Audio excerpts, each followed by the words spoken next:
I grew up in India. There weren't too many resources for blind people. My mom played a very important role in my STEM education.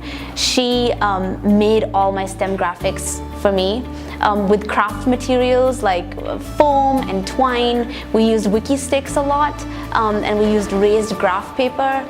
And just like different textures and different textures that we could find around the house to create these diagrams. I think that having a tactile representation actually allows a blind person to build models and actually use their hands to kind of create things, which could give them even a better understanding of a concept. The Build a Better Book project is designed to engage youth in making in library and community makerspaces by connecting them to the current global need for tactile learning materials, including books, games, and STEM graphics.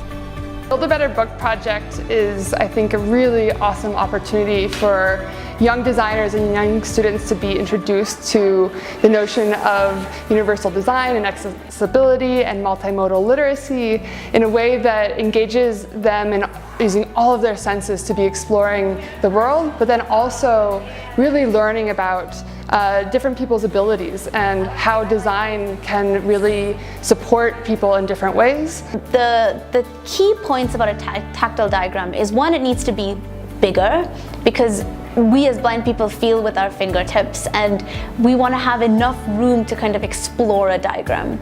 We don't want it to be too crowded or cluttered.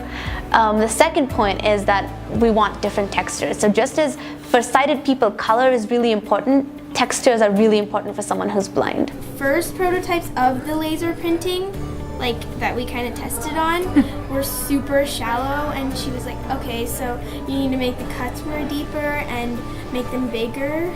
So we've learned about how you have to think from a different point of view, and instead of colors and shapes, you have to see texture. You have to feel like textures. The technology was an opportunity to build empathy, and so we did a lot of work dedicated to empathy building, but they're also leaving with these amazing skills that they can take into their lives in all sorts of different ways.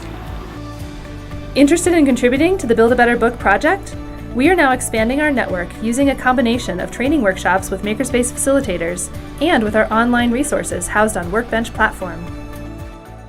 Their further intent is to make a town, a city, and the world a better place, and people understand each other. And of course, we all know that that's what we need in this world. So.